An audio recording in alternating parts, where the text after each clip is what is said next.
What's up everyone, it's just Blaze89. Today we're doing the best class setup for the M249 SAW LMG in Modern Warfare Remastered. Before I get into the class setup, I said to everyone in the last video that if you wanted a shout out, leave me a comment down below and I'll give you one. Always wanted to give back to everyone who's given much to me due to how much I've grown lately. Thanks again to everyone, and here's the shout outs for today before we get into the class setup. So go check out Legato Assassin, Tricore PNDA, Project Envision, and The Muffin Man. I'll leave the links to their channels in the description below. Now let's get into the class setup. The attachment we're going to go for on this is I'm actually going for none, but I'm going to leave it up to you if you want to go with the red dot or the ACOG.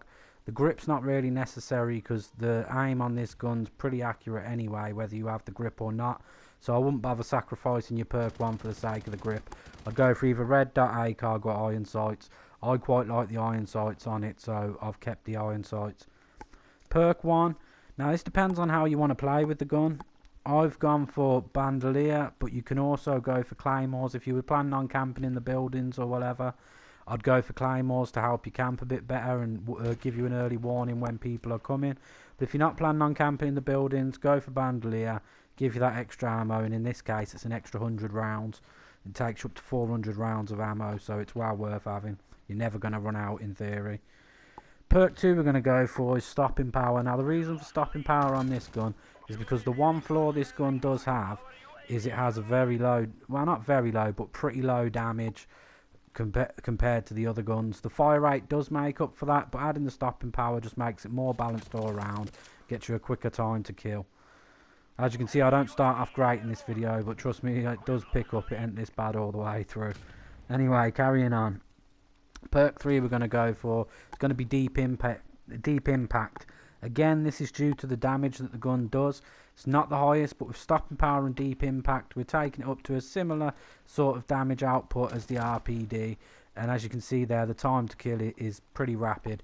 A deep impact is deeper bullet penetration. That does not mean that you're going to do more damage in general to people, but it does mean you're going to do more damage when you're firing through surfaces, through walls, or when someone's behind cover. It's always helpful because you may not think you're firing at cover when you're hitting someone that's inside a building, but as the recoil of the gun bounces it up and down, the odd bullet's going to hit the wall, and if you've got deep impact you can drive through them walls all the better. Also, if you've got someone camping in a window and they crouch down or move away from the window, if you just bullet hose it with this gun, due to having deep impact, you're going to get the kill through the wall pretty quickly, so it's well worth having. As for the tactical grenades, as I've said in everyone, you go for the smokes if you're going to go for something like domination where you're trying to capture something. But if you're going in a team deathmatch kill confirmed, go with the flash or the stuns to help you get them kills and disorient the enemy. It's up to you which, it really is your preference. So just to go over that again in case you didn't take it all down.